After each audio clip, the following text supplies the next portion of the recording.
So this is problem 11-2B, and when you see a problem like this, it's starting you off with some beginning balances. I've taken the liberty to put in the beginning balances on some T accounts. It's going to ask you to do some journal entries, and then it wants you to prepare the stockholders' equity section. That's where the T accounts or ledger accounts come in. Keep track of the posting the journal entries as you do them, and then you'll have all the information you need to do the stockholders' equity section. So the first thing that happens, I'm just going to do the journal entries. On March 1st, they purchase 5,000 shares of treasury stock. So 3-1, we use the account treasury stock, which is a stockholders' equity account, not an asset account. It's when the company's bought back its own stock. They bought back 5,000 shares, and the price per share was $7 a share. So we would have treasury stock come on the books at $35,000, and that $7 per share becomes the cost base of this whole block of treasury stock. There's going to be no par, it could have been $2 par common stock that was bought back. Once it becomes treasury stock, there's no more par, it doesn't get to vote, it's just held in the treasury. So this would be on at, it would be the it was bought at $7 a share. So that becomes the cost basis of that block. Okay, on June 1st we sold some. So when you sell that back on the open market, you get cash. Well, how many shares did we sell? Well, we sold 1,000 shares, and we sold them at $10 a share. So you can see we bought something for $7, we sold it back for $10, we're doing okay. But with treasury stock, we do not recognize any gains or losses. So we've got 1,000 times 10 is 10,000 cash we received. The treasury stock, I'm going to be abbreviating here, comes off the books at what we originally bought it for, at 7. Right back to this.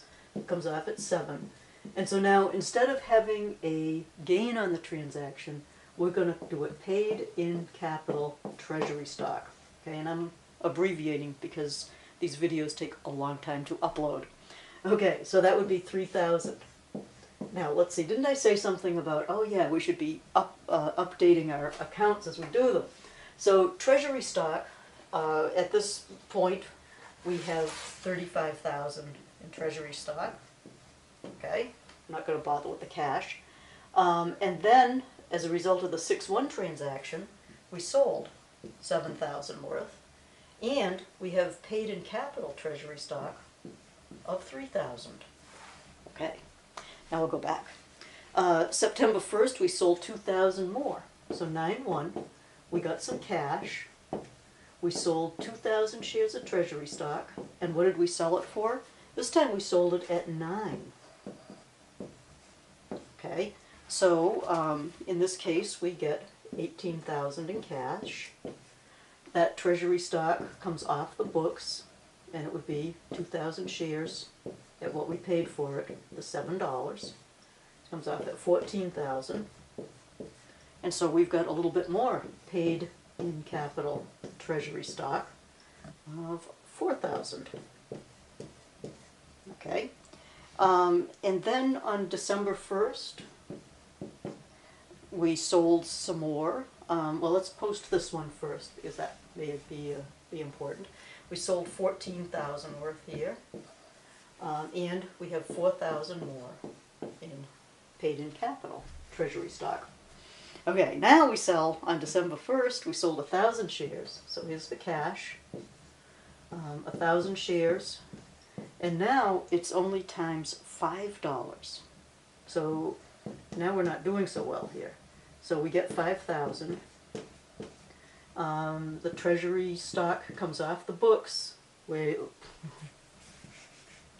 Treasury stock comes off the books at 1,000 times 7, which is 7,000. And that means we have to debit our paid in capital treasury stock account for the difference of 2,000. Okay, so let's see where we sit here. We have to reduce our paid-in capital treasury. Whoops. We have to reduce our paid-in capital treasury stock account by the 2,000, and we sold 7,000 worth of the treasury stock. Let me make that a little bit so we can see it better. Okay.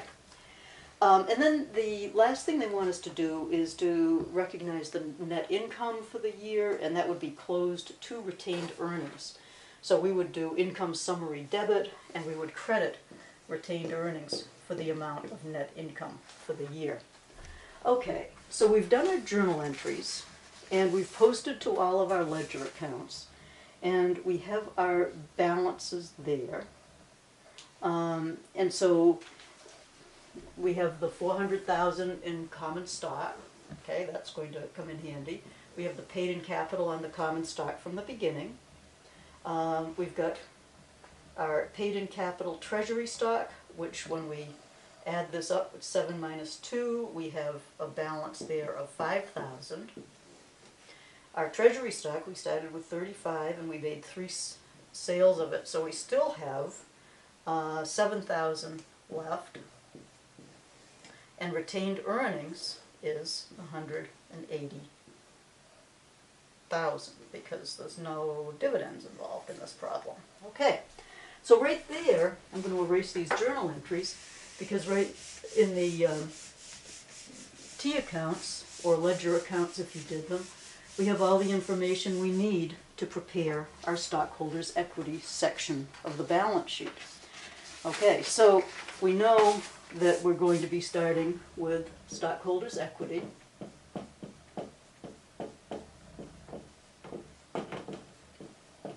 And it has 2 main parts. It has the paid-in capital, that's the invested capital. And then the second, it'll have the retained earnings. This is risky, but I'm going to do it anyway. It has the 3 basic sections to it. It'll have the retained earnings. And then, since we have a balance in treasury stock, we're going to have less treasury stock at the very end. So these are the categories we sort of keep in our mind as we're doing this. Paid-in capital is made up of 2 parts. Capital stock, that would be our preferred, and our common stock, just the amount attributed to par or stated value. In this case, we just have common stock. So we would just say common stock. And then we have to tell the whole story about the common stock at this point. We have to say that it's $1 par value, and that there were, 400 shares issued, 400,000 shares issued. Okay, and that, I think it tells us in the problem. But they're not all outstanding because we're holding some of them in treasury stock. Okay, so there's 399,000 shares outstanding.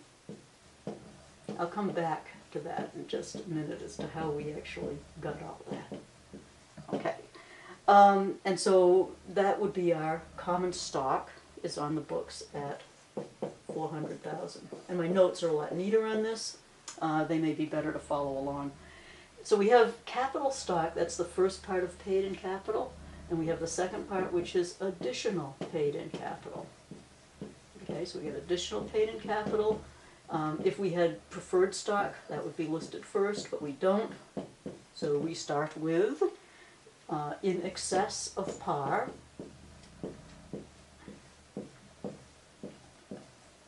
On common stock. And right from our T account, we can see that that is 500,000.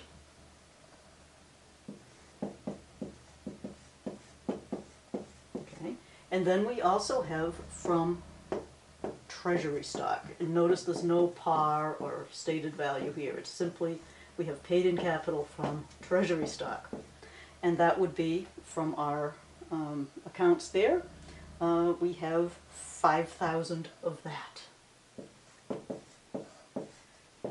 Okay, so we have our total additional paid-in capital. Okay, that's additional paid in capital, and that's going to be the 5, let me get down here, that's the 505. And then we have our total of paid in capital, which is going to be the total of your capital stock and your additional paid in capital. So your total paid in capital is going to be the 905. So there's your common stock plus your additional paid in capital. Okay, then we come down to retained earnings, and we have that number of 180,000. And since we have treasury stock, we have to do a total paid in capital and retained earnings, I'm abbreviating, of these two together would be 1085. And then we have to go less the treasury stock, which is on at 7,000. And we come down to our total stockholders' equity, which is the grand finale of this.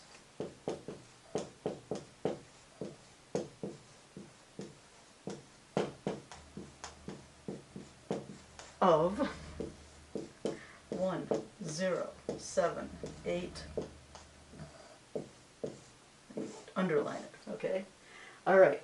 So now you might ask about the computation of the shares outstanding and all of that. We've got this and this, and we've got the 7,000. The original shares outstanding of the common stock, you have the par value of $1, right, times the 400,000 shares gives you the 400,000 of common stock that we started out with, okay? Then the shares held in treasury, okay, they are $7 times, and if we kept track of the shares, we would find that we had 1,000 shares left in treasury, because this is keeping track of the dollar amounts. And what you might want to do is to do a T account of just the number of shares as you go through some of these problems. So these are the dollar amounts, the 400,000 and the 700,000. This is your treasury stock, $7 a share times 1,000 shares, and that's why this is $3.99. Okay, so that is problem 11-2B.